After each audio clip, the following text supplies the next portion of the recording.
Good morning and a happy Sabbath to you. I am really excited and delighted to see a number of faces here this morning, some who are visiting Bethlehem Church for the first time. Welcome. Welcome to your church family at Bethlehem. And may God bless you.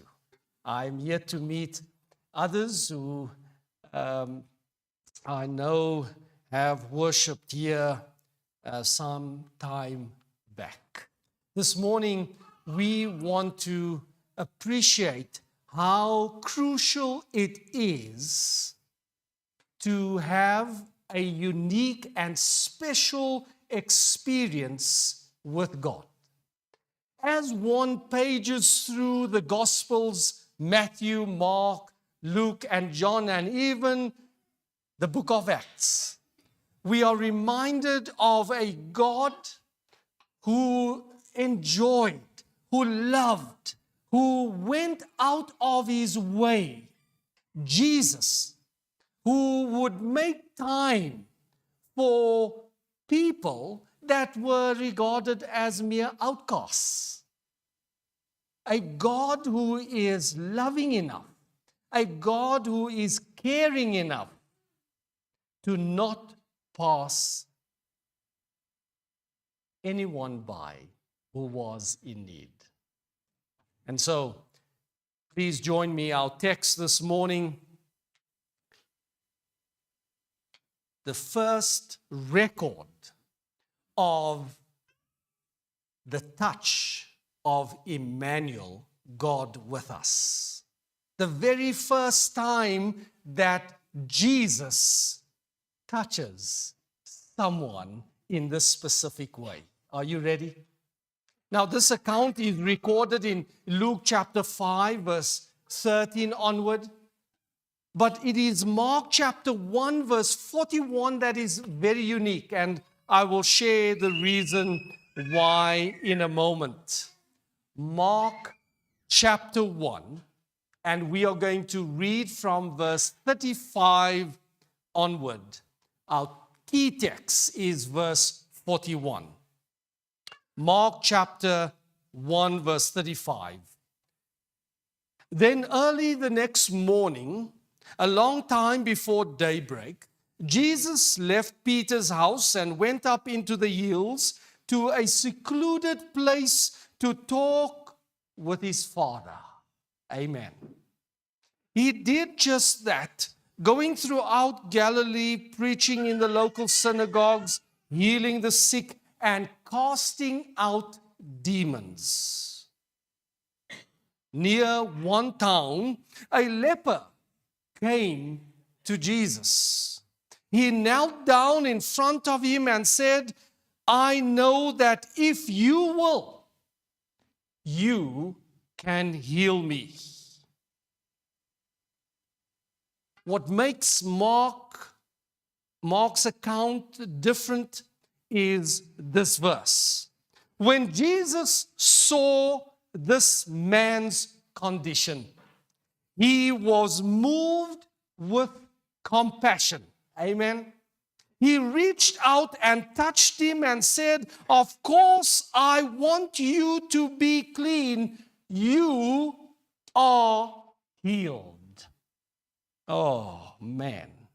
My Bible says, instantly, the leprosy was gone and the man was healed.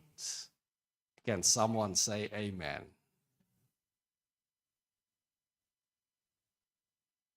Can you imagine, after being diagnosed, to get used to, because you now need to think differently.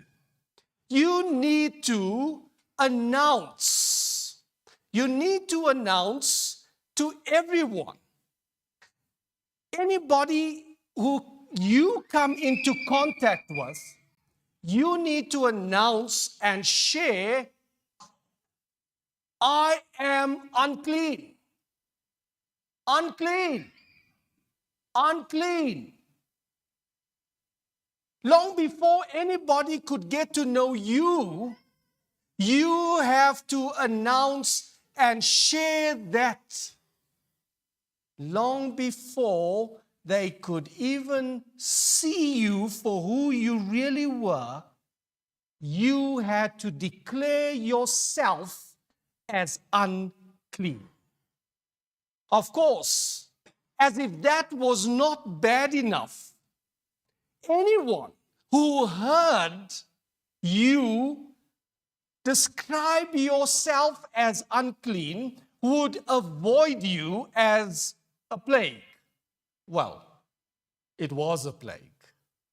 Leprosy, of course, was a very sad disease. When Jesus was approached by this man, what makes this experience so unique is that this man, instead of calling out unclean, he recognizes Jesus. He chooses not to make that statement, which was a fact. He had leprosy. He was supposed to, according to tradition, he was to warn people, and especially Jesus and his followers, that he was a leper. I am unclean. Instead, he approaches Jesus. He kneels down before him, Mark chapter 1, and he says this, I know that if you will, you can heal me. So many times in Jesus' ministry, Jesus heals and he declares that they are healed because of their faith in him.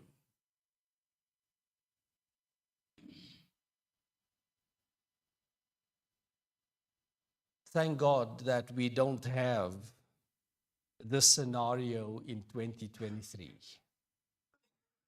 But perhaps there's a different kind of leprosy. Perhaps there is the unique silent type. And depending on who you are and what you're going through right now, you may feel as if your burden is unbearable.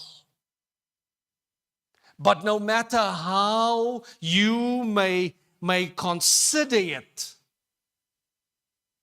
how wonderful it would be that instead of announcing your own condition, your own dilemma, your own challenge, instead of screaming out all your negativity and self-proclaimed thoughts and emotions, how different our story would end if we had the faith of this leper. Not only was this leper bold, but this was not a clever move. He was supposed to stay away from people. He kneels down and he says, I know that if you will, you can heal me.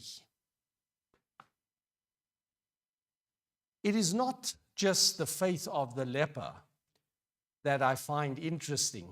It is more the compassion and response of Jesus.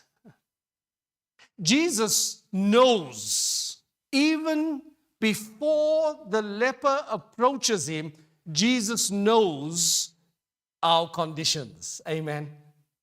He knows. There is nothing we can hide. There's nothing that we can sugarcoat. we may be able to keep it from one another, but God is an all-knowing God.